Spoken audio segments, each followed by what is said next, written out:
recordemos eso. Bueno, entonces la primidona es un agente efectivo para el tratamiento de todos los tipos de epilepsia, excepto la crisis de ausencia, donde se va a utilizar dos fármacos que ya hemos mencionado con anterioridad. Uno de ellos es la etosuximida y el otro el ácido valproico o el valproato sódico.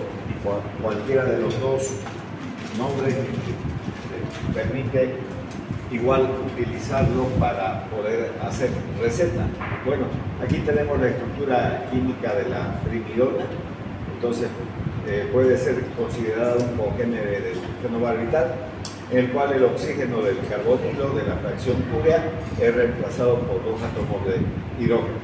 Recordemos que el fenobarbital es un derivado ureiro, o sea, proviene del ácido úrico y es de origen sintético. Eso hemos hablado, ¿no es cierto?, cuando vimos los fármacos denominados barbitúricos.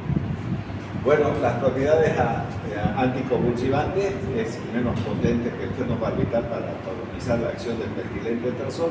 Recordemos que este fármaco viene con el nombre de Corazol y es del laboratorio NOL. Voy a escribir el nombre aquí. El laboratorio NOL, su nombre comercial es Corazol. Ya, este fármaco en realidad no tiene nada que ver con el corazón, es un fármaco que sirve para estimular el centro respiratorio, generalmente a las personas que viajan a la altura, y acabo de mencionar, es un estimulante del sistema nervioso central, por eso es que provoca convulsiones, por eso habla de antagonizar la acción del metilente trazol.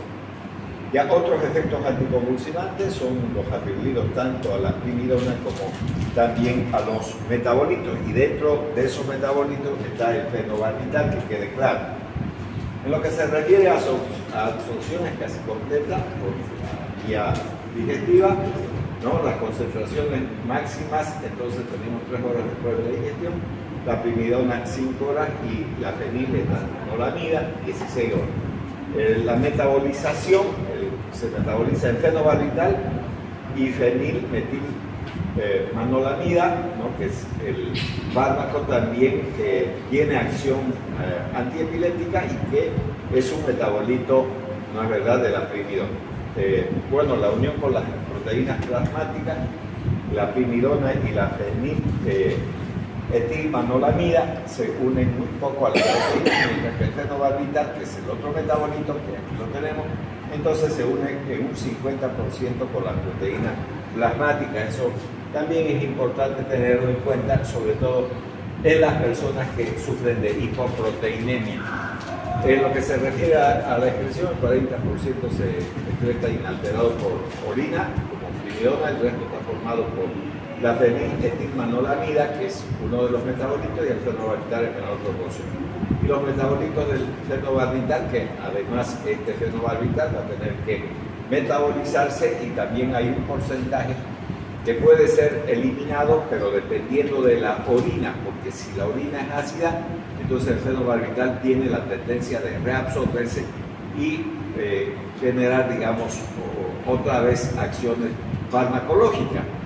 Entonces es bueno, en el caso de que exista una intoxicación, asociar con bicarbonato de sodio, cosa de cambiar el pH de la orina, y de esa manera poder eliminar más fácilmente el fenobarbital. Ya en lo que se refiere a la toxicidad, dentro de las más comunes de la primidona está la sedación. Recuerden que esto no es un buen comienzo, digamos, en el caso de dar medicamentos para los epilépticos, porque tendría que estar medio durmiendo, ¿no? Es verdad, pero además altera el juicio y la memoria. Siempre los fármacos que generan sedación, entonces alteran el juicio y la memoria. Por eso le digo, no es un buen síntoma eso. Después pueden presentar vértigo, mareo, náuseas, vómitos, ataxia, diplopía y además néctar. Otros efectos adversos pronunciados poco frecuentes son las erupciones maculopapulares, que pueden corresponder a reacciones antígeno-anticuerpo, la leucopenia, disminución de los glóbulos blancos, la trombocitopenia grave en los casos de epilépticos que estén tomando primidona y además puedan afectarse otras enfermedades, por ejemplo el dengue hemorrágico, donde también existe trombocitopenia. Entonces, de ambos lados el paciente puede tener importantes hemorragias. El lupus eritematoso sistémico, cuando producen los medicamentos, eso se denomina lupus eritematoso en realidad laico. Entonces, producido por medicamentos, suspendido el medicamento, la persona vuelve al estado normal. También puede generar linfadenopatía y psicosis aguda, la brimidona. Entonces, eso es bueno también tener presente. Bueno, las interacciones farmacológicas y uso terapéutico, la fenitoína incrementa la conversión de brimidona a fenobarbital, porque la fenitoína es un inductor enzimático y puede generar ese tipo de cosas. Es útil también en las crisis tónico-clónicas generalizadas. Fíjense ustedes, es un medicamento que puede afectar a la epilepsia clásica, en las crisis parciales simples y complejas también, pero es ineficaz contra las crisis de ausencia, donde se debe de utilizar la etosuximida, que es menos hepatotóxica, pero es exclusiva para la crisis de ausencia, o en caso contrario se podría utilizar el ácido valproico, que también sirve para la crisis de ausencia, pero puede también servir, ¿no es cierto?, para las convulsiones tónico-clónicas generalizadas y también para las mioclonías, recuerden ustedes. Muy bien, con eso terminamos este capítulo de los antiepilépticos. Bueno, ahora nos vamos a meter a un campo de la farmacología que tiene que ver con el sistema nervioso periférico primero, y después vamos a ver también otros anestésicos que tienen que ver con el sistema nervioso central. Bueno, ocurre que vamos a hacer varios comentarios sobre los anestésicos locales, porque el primer anestésico que fue encontrado, ¿no?, es un anestésico, digamos, natural, ¿no?, que es la cocaína. Esta cocaína es un éster. Y entonces, al ser un éster, es metabolizado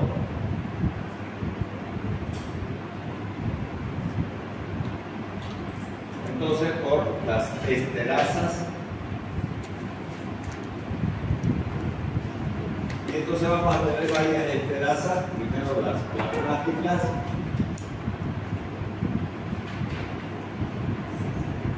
entonces las hepáticas y las tisulares, o sea, de otros tejidos. Por eso es que cuando la gente se pone a masticar coca, hace un bolo y no lo bota, no lo desecha de la boca, porque si hace eso, entonces va a ser rápidamente metabolizado por estas esterasas y dura muy poco tiempo, y a la persona que ha estado masticando le da sueño. A partir de esta cocaína, que es un alcaloide natural, recordemos además que las hojas de la coca, que proviene de un arbusto llamado Erythrocylon coca, tiene alrededor de 13 alcaloides. Dentro de esos 13 alcaloides está lógicamente la cocaína. Bueno, pero dentro de los anestésicos no solamente hay los ésteres. La cocaína, vuelvo a repetir, es un éster. De esta cocaína, que es un éster, ha derivado la procaína, que fue el primer anestésico extraído de la coca. El primer sujeto que utilizó, digamos, la cocaína como anestésico fue Kuller. Kuller era un oftalmólogo que vivía con Sigmund Freud y observó que Sigmund Freud utilizaba la cocaína en el tratamiento de su paciente, y él decidió también hacer lo propio y aplicar en la conjuntiva, y descubrió que era un anestésico. Después ya fue aislada la cocaína, y lógicamente a partir de ese principio se creó la procaína, que es un éster, y por lo tanto también la procaína es metabolizada por la esterasa y no es un buen producto en términos de durabilidad, porque cuando se inyecta en la herida rápidamente se metaboliza y desaparece el efecto anestésico. A partir de ese descubrimiento se descubrieron muchos más anestésicos locales y hay otro grupo que son digamos, los del grupo amida. Entonces, estas amidas, o sea, estos anestésicos que contienen este grupo amida, tienen una mayor durabilidad porque no son destruidas rápidamente por estas enterasas. Entonces, ahí se descubrió la lidocaína.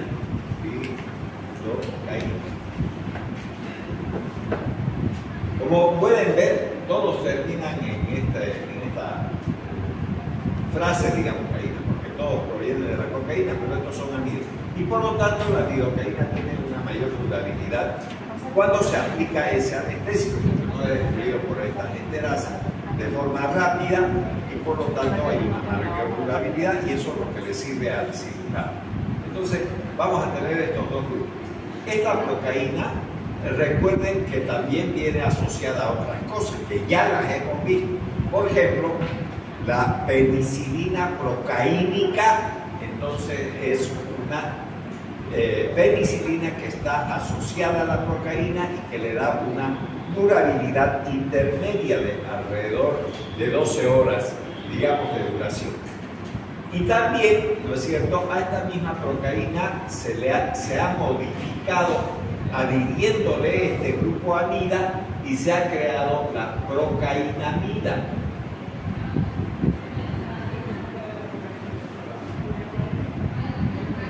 Entonces se le ha agregado ese grupo amida y se ha convertido en un antiarrítmico. Que quede claro que muchos de estos anestésicos locales generan arritmias, pero también son antiarrítmicos.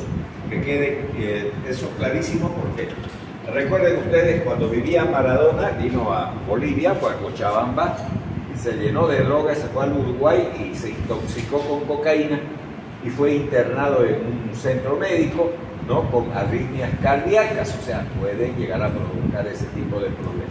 Entonces vamos viendo ya los anestésicos locales bloquean de manera reversible la conducción de los impulsos a lo largo de los axones nerviosos. Ahora vamos a hacer un dibujito para que podamos entenderlo un poco. Si yo tengo aquí un alfiler y aquí me pongo a dibujar una parte de un dedo, por ejemplo, ¿no? Digamos una falange de un dedo. Entonces, si esta aguja toca aquí, ahora voy a hacer un nervio. Entonces, este nervio va a transmitir los impulsos nerviosos por la siguiente razón. Una vez que le han pinchado, entonces se genera una onda de despolarización porque vamos a encontrar en este sector unos canales que son los canales de sodio. Entonces, estos de aquí son canales de sodio. El sodio ingresa y obviamente el potasio se va a salir. Y entonces se genera un potencial de acción. Pero lo importante de todo es que esta compuerta del sodio tiene dos puertas, una superior y otra inferior. Y lo que hay que tener presente es que esta onda va a viajar a través de los nervios y lógicamente va a llegar al sistema nervioso central, sobre todo al tálamo. El tálamo es el centro del dolor. Entonces ahí va a llegar esa información del pinchazo, ¿no? Se genera el ingreso del sodio, llega al tálamo y del tálamo se distribuye a las dos cortezas, tanto la sensitiva, ¿no?, como la motora. Recuerden que en la parte frontal están las áreas motoras. Entonces, la sensitiva traduce lo que ocurre aquí en el tálamo y genera una respuesta motora. Por ejemplo, si pinchamos con esta aguja este dedo, la gente va a retirar el dedo y esa actitud es una actitud motora. Bien, ¿cómo funcionan los anestésicos? La mayor parte de los anestésicos son bases débiles, Entonces, tienen un pK, o sea, una constante de disociación entre 8 y 9. Ese es el pK de los anestésicos locales. ¿Por qué es importante esto? Porque en líneas generales voy a borrar esto para que me pueda, digamos, copiar un poco, ¿no? Voy a buscar esto de aquí, ya no me interesa, ¿no? Ya hemos hablado de esto. Entonces, bueno, borramos aquí y vamos a ponerle una letra al anestésico. Vamos a decir que los anestésicos locales son la letra B.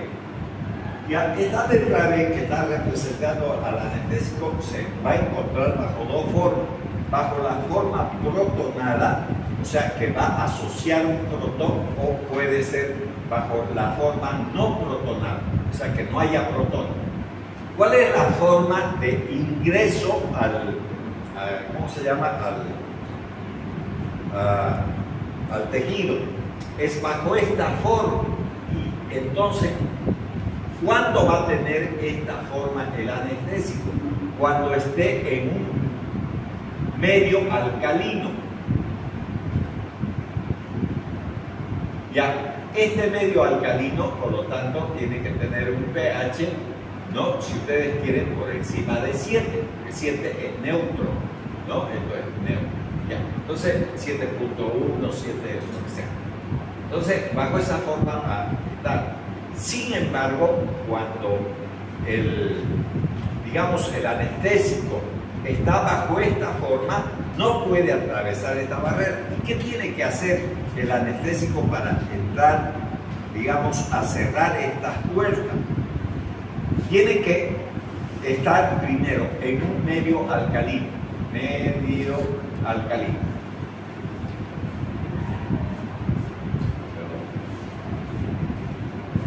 Ya. Entonces, ¿por qué digo que tiene que estar en un medio alcalino? Sino para que la gente entonces se pone bicarbonato en la boca, porque la boca tiene un pH de 6.8 y eso es ácido.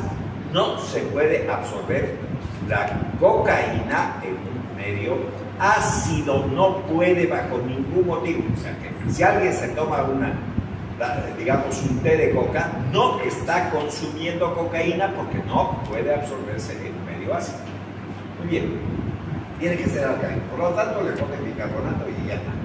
Entonces, una vez que está en ese medio alcalino, se va a transformar bajo la forma no ionizada, no va a estar unido a este ion, bajo la forma no ionizada. Entonces el anestésico penetra, o sea, este B va a penetrar aquí. Y una vez que está adentro, sí se va a unir a los protones, sí lo va a hacer. Y entonces esta es la forma de actuación. Esto no actúa, sino solo penetra. Y luego, cuando va a actuar, está bajo la forma protonada y entonces se dirige a estas dos puertas inferiores, no a las superiores.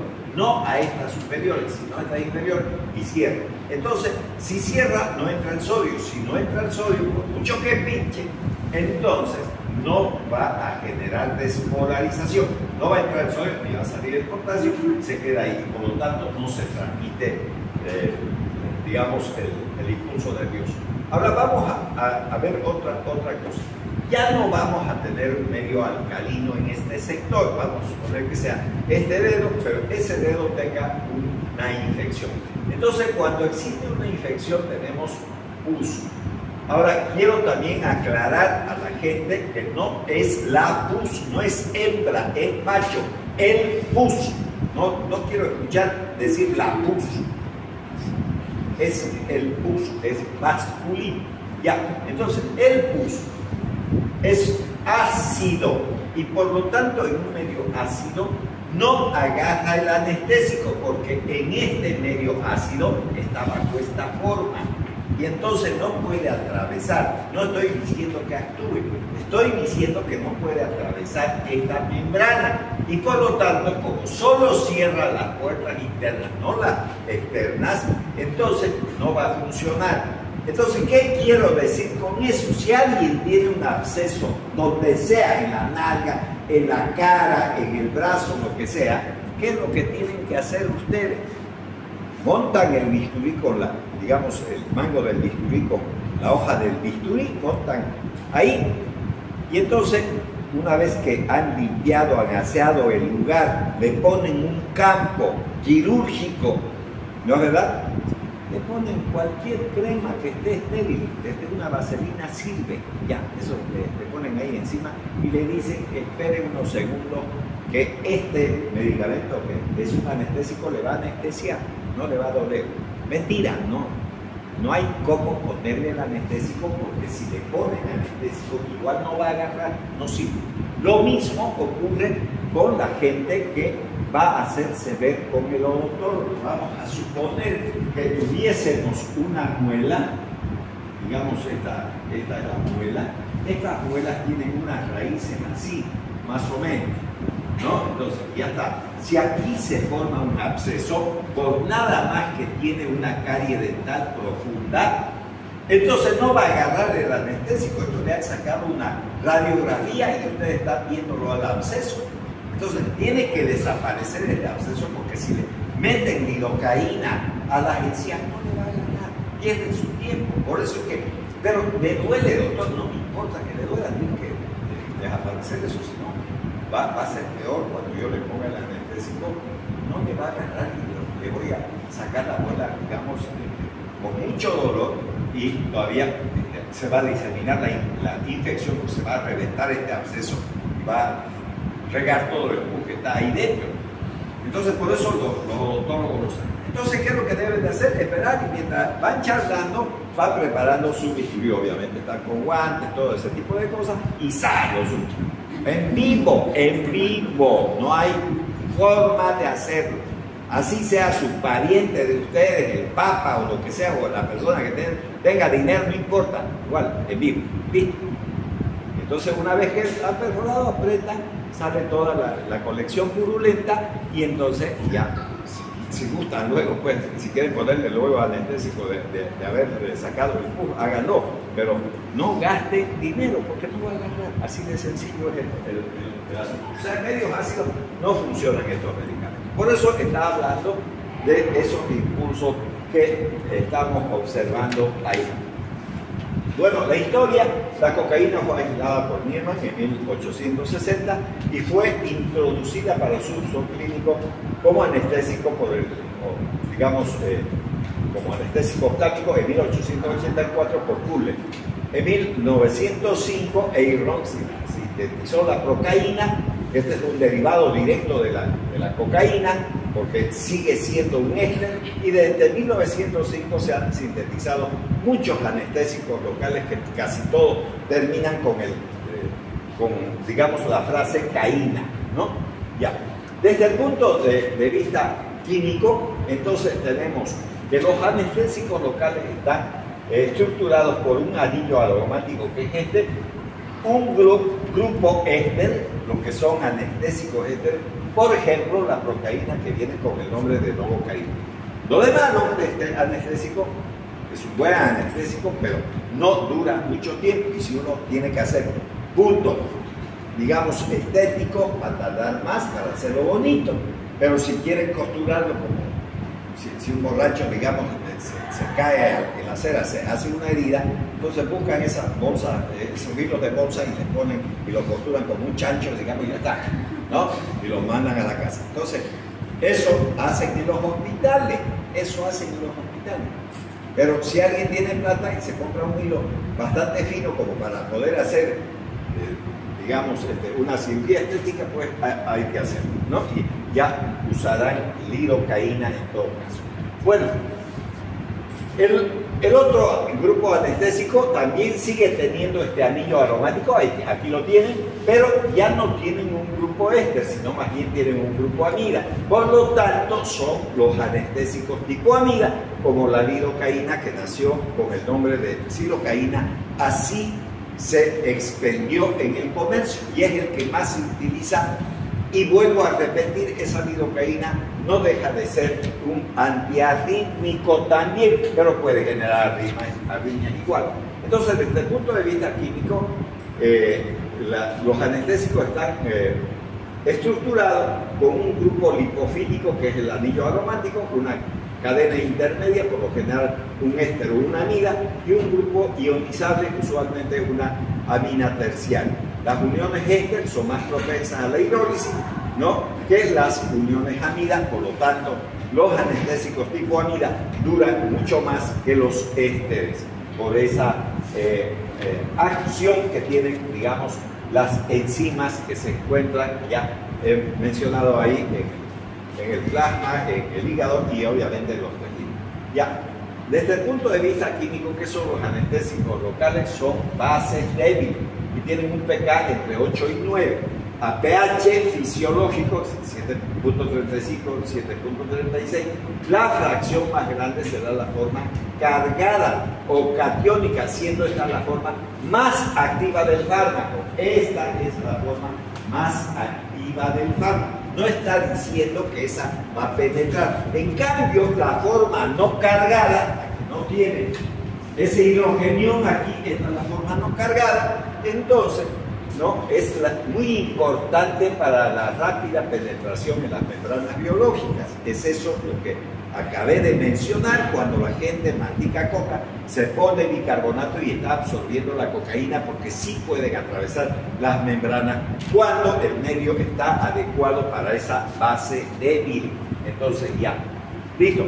Aquí tenemos ese problema ya del mecanismo de acción. Como ustedes pueden ver, estas compuertas, estos, digamos, compuertas que son canales iónicos, dejan entrar a los de sodio. Aquí dice canales de sodio. Entonces entra el sodio para generar la despolarización, y vean que existen dos compuertas, una inferior y otra superior. Aquí están abiertos y aquí están en reposo. Entonces el anestésico no actúa aquí, actúa sobre las compuertas internas. Por lo tanto, tiene que atravesar esta membrana para que se cargue y pueda cerrarlas, esta puerta, y no dejar de entrar el sodio y no transmitirse entonces el impulso nervioso que hemos visto. Bueno, acción sobre los nervios, efecto del diámetro de la fibra. Es importante tener también en cuenta eso, porque fíjense que la mayor parte de los anestésicos locales no actúan sobre el sistema motor, porque no nos interesa, no es por otra cosa. A mí qué me importa si se sigue moviendo el paciente, no hay ningún problema. Que le calme el dolor, eso es lo que quiero, como cirujano, para hacer digamos, una sutura en una herida más o menos pequeña o grande, no lo sé, pero superficial. Entonces se necesita eso. Entonces tenemos que saber dónde actúa. Las fibras B y las C más pequeñas se bloquean primero, a continuación las delta tipo A, y así las que conducen el dolor son las primeras en ser bloqueadas. Otras sensaciones desaparecen después, y por último, ¿no?, se bloquea la función motora, ¿no?, porque no nos interesa. Solo cuando hay anestesia troncular, por ejemplo, si ponen a la mitad de la clavícula y bloquean el nervio braquial, puede haber un bloqueo motor también. Eso vamos a ver un poco más adelante, porque vamos a ver incluso cómo se disponen las fibras nerviosas a nivel de los miembros, tanto superiores como inferiores, sobre todo en la parte proximal y distal. Después pueden anestesiarse las fibras tipo A, las de alfa propiocepción, las que tengan densa mielinización, las beta, por ejemplo, dentro del tacto, la presión, que son también densas, fibras densas, y entonces van a ser las últimas, obviamente, en anestesiarse. Ahora, efectos de la frecuencia de descarga. Las fibras sensoriales dolorosas tienen una velocidad de descarga mayor y un potencial de acción mucho más prolongado, hasta de 5 milisegundos. Las fibras motoras descargan a una velocidad lenta y tienen un potencial mucho más breve, que es menor a 0,5 milisegundos, como pueden observar ahí en la diapositiva. Efecto, ¿no?, de la posición en el fascículo. Esto le estaba explicando hace un momento, pero dije que un poco más adelante y vamos a aclarar. Por ejemplo, en las extremidades, las fibras sensitivas proximales, las que están próximas a la cabeza, no se localizan en el manto del tronco, como si fuese mi camisa, digamos, ¿está?, en el manto del tronco. Pero a medida que se van yendo a la parte distal, se ponen en el centro.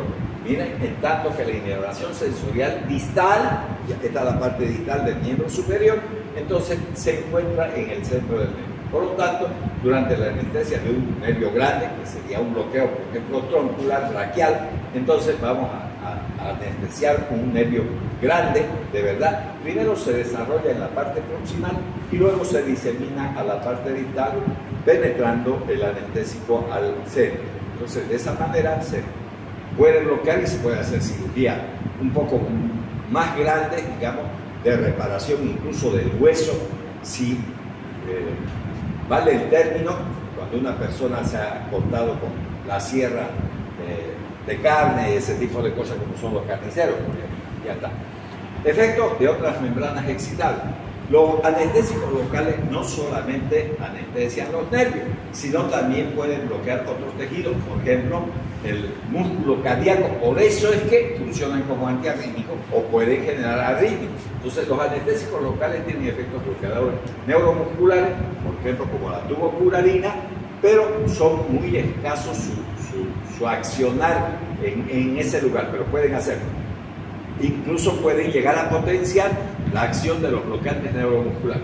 Pero su acción es importante en las células cardíacas como antiarrítmico. Ya hemos mencionado eso, sobre todo la procainamida, que es la proteína, pero asociada a un grupo amida para que tenga una mayor durabilidad y además se pueda administrar por vía oral. La lidocaína es otro antiarrítmico muy importante, sobre todo después de un paro cardíaco es importante aplicar la lidocaína porque es un buen antiarrítmico.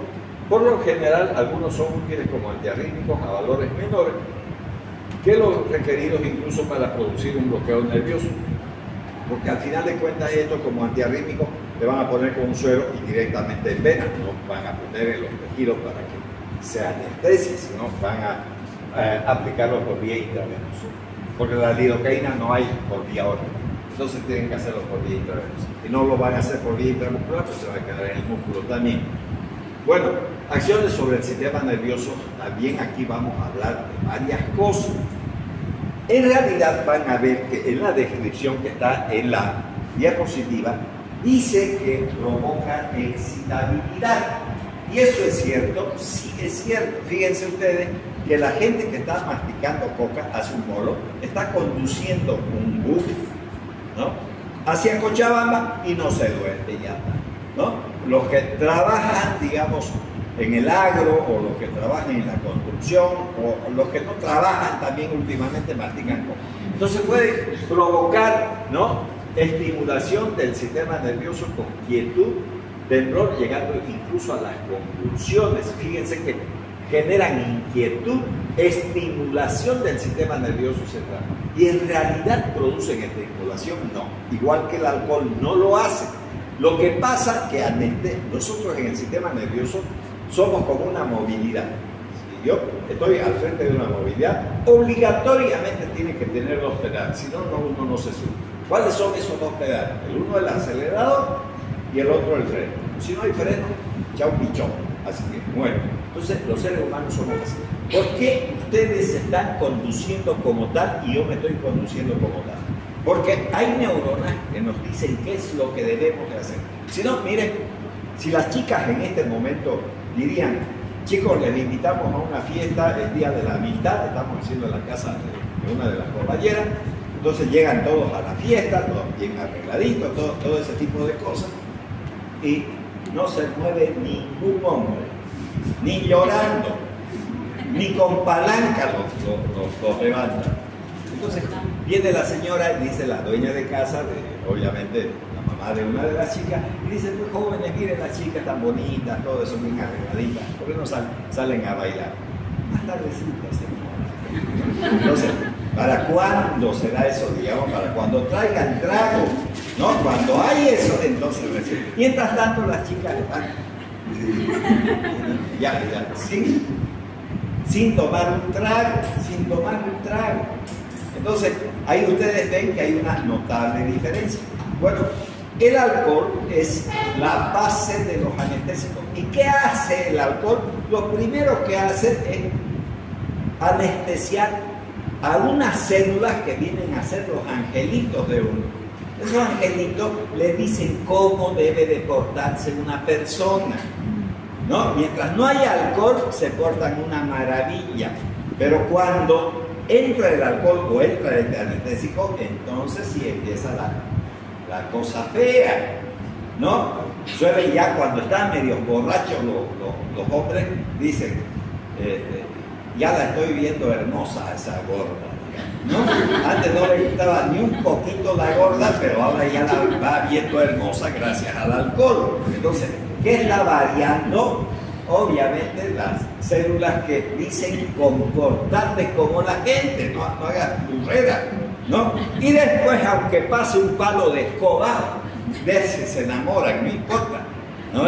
Lo que sea ya les viene bien. Y también es cuando se enojan, cuando ya les entra el espíritu de león, ¿no? Porque primero están como los monos, yendo de un lado al otro, después como hacen hasta jalea con el cuchi, todos los monos, han visto que son una desgracia los monos. Bueno, igual están los.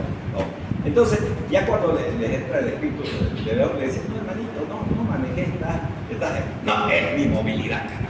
Yo soy el que lo voy a hacer, ¿no? Él puede todo, el que bien, ¿no? Y no es cierto, no lo es, ¿no? Si estuviera consciente y se vería lo ridículo que se ve, ¿no? Entonces ahí se daría cuenta que tiene toda la razón del mundo la gente. Las mujeres no necesitan eso, agarran y bailan, no tienen ningún problema.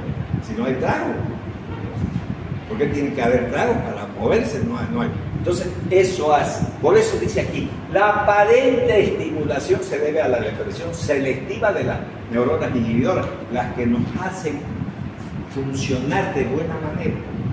Ya cuando uno se vuelve atrevido, mano larga y todo eso, ya está con el alcohol. Es mejor alejarse del bicho ese porque para nada sirve. Va a terminar peleando, va a terminar, digamos, tirado en el suelo y después hasta sin calzoncillo.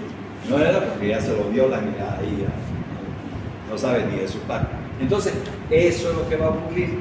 Entonces, nosotros tenemos esas neuronas inhibidoras que son las primeras que se afectan. Por eso que es aparente la estimulación. Pues si ya no hay quien inhiba, entonces quedan las estimulantes y esas son las que quedan. Pero fíjense lo que les estoy diciendo. Ya ese cerebro no está funcionando de la misma manera y no deberían de permitir que manejen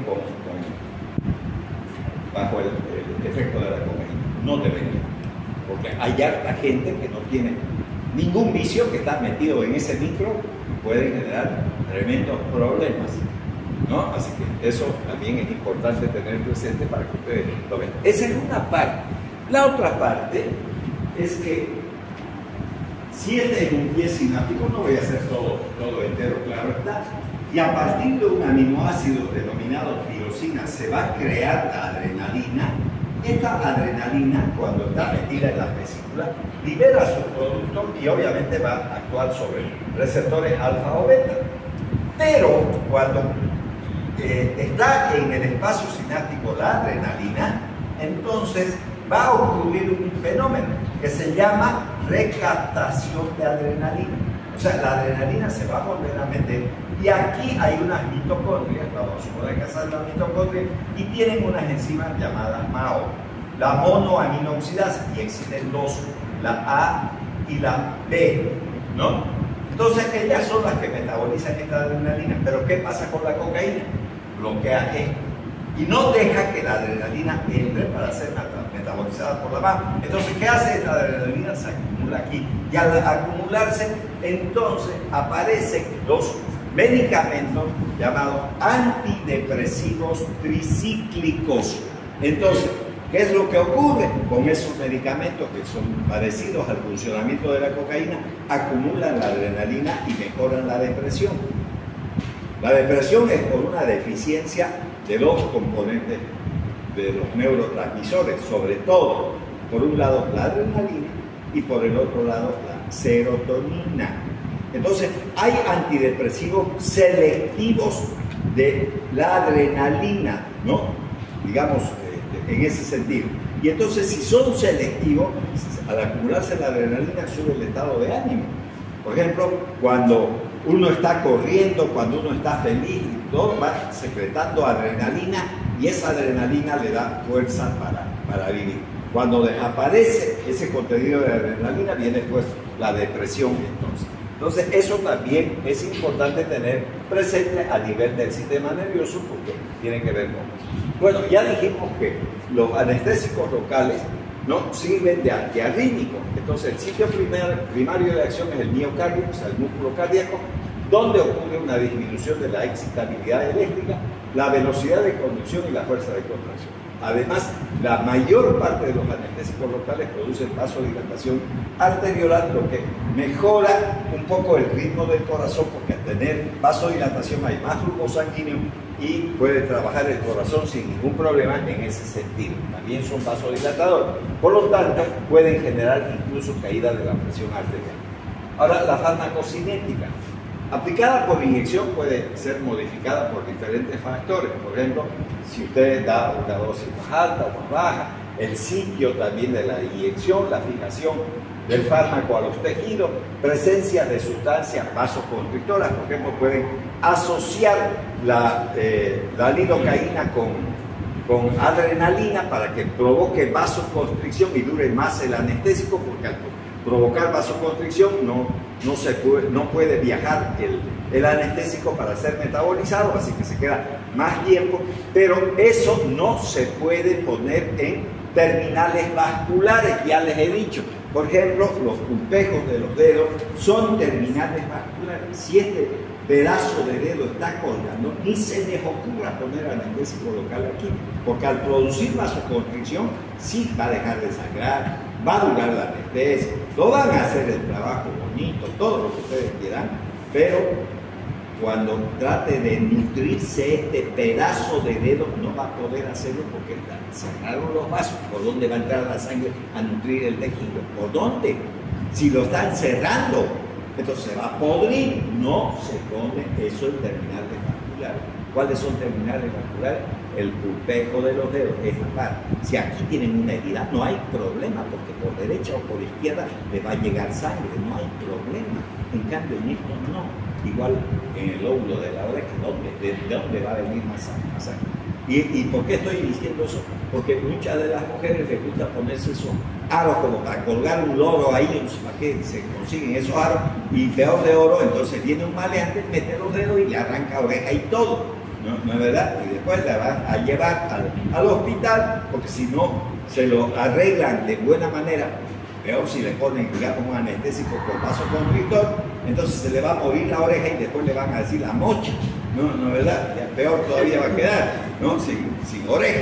Entonces, ya eso deben de tener mucho cuidado para que no ocurra eso en las terminales vasculares. No se debe usar lidocaína asociado a adrenalina.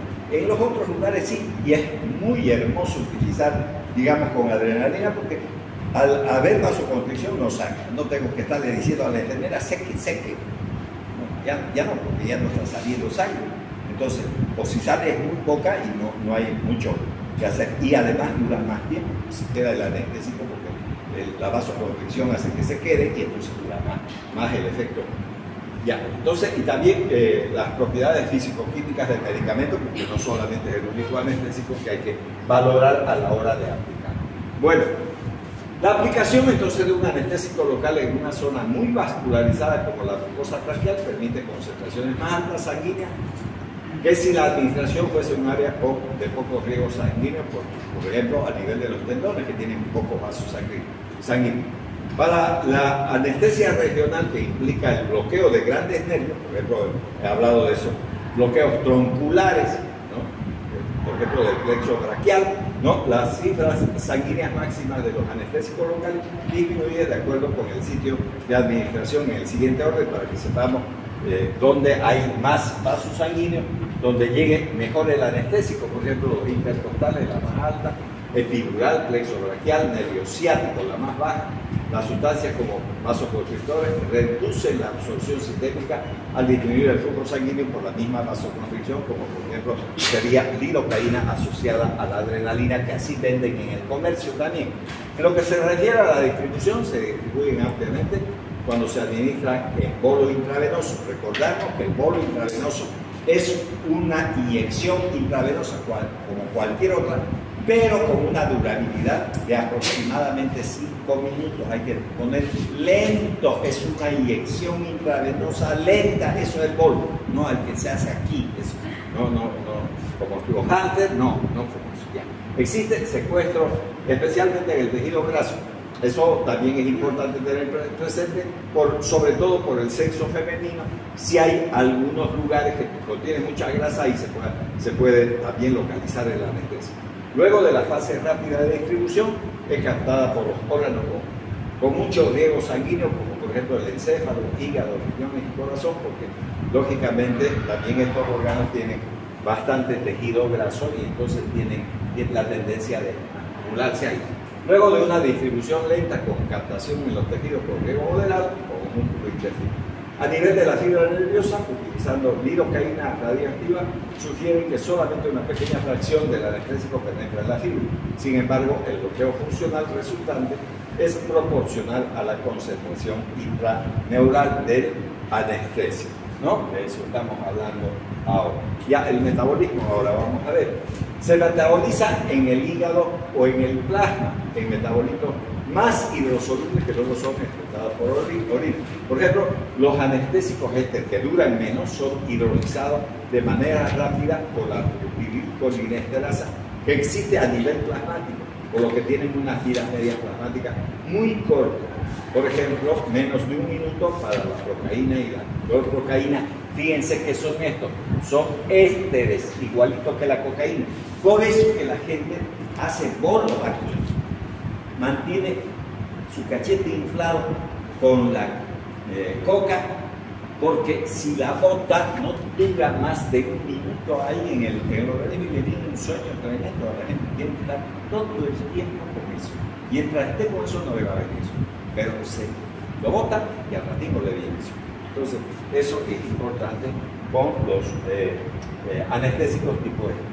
Bueno, el enlace amida, en cambio de los anestésicos locales, es hidrolizado por el citócromo P450, o sea que es un proceso oxidativo. ¿No? El índice del metabolismo hepático de los compuestos amidas es el siguiente. La prilocaína, mucho más rápida, la etilocaína, la lidocaína, metivacaína, bupivacaína, mucho más lenta. Por lo tanto, los anestésicos tipo amida son tóxicos en enfermos hepáticos, ¿no? Eso también habrá que tener en cuenta en las personas que necesitan de los anestésicos locales, pero además que están cursando con una enfermedad hepática como la hepatitis, por ejemplo, ¿no? Como las colestasis intrahepáticas o los cánceres de hígado. Entonces habrá que tener presente eso también cuando se usen los anestésicos locales. Por ejemplo, la vida media de la lidocaína en personas normales es de 1.8 horas y se ve incrementada a 6 horas en personas con enfermedad hepática grave. O sea, si tienen hepatitis, o colestasis intrahepática, lo que quieran. Bueno, muchos fármacos utilizados en anestesia son metabolizados por citócromo P450, sobre todo por la isoforma A4 en microsomas hepáticos, metabolizada la dopivacaína, un fármaco anestésico de reciente acción prolongada también. Entonces, importante también tener presente eso de la metabolización. La misma isoenzima va a biotransformar el alfentanil. Es un derivado, no hemos visto todavía, vamos a ver en anestésicos generales intravenosos, que son derivados de la morfina. El midazolam es una benzodiazepina que ya les dije que los anestesiólogos usan mucho para generar sedación e inducción anestésica, los cuales son utilizados ampliamente en anestesia. Las reacciones de biotransformación para los anestésicos locales con enlace amídico corresponden al amino de alquilación y posterior hidrólisis. Sin embargo, la prilocaína primero se hidroliza formando metabolitos de ortotolina que puede llegar a producir metahemoglobinemia. ¿Quién hace eso? La prilocaína, no los demás anestésicos. Entonces, eso también es importante. Resuelve. A ver, razonio. La metahemoglobinemia es una hemoglobina que no transporta de manera adecuada el oxígeno. Cuando alguien le saca sangre, no tiene un color rojo vinoso la sangre, tiene un color rojo ladrillo. De ese color basta que uno saque la sangre y observe esa sangre que es media rara, entonces ese paciente está con metahemoglobinemia, ¿no? Pero siempre es bueno que llevarlo al laboratorio la muestra para que te confirmen eso. Bueno, muy bien, con eso, digamos, hemos finalizado este este tema también. Bueno, vamos a retirarnos ahora. Hemos avanzado bastante bien y entonces ya continuamos el día miércoles con la clase siguiente.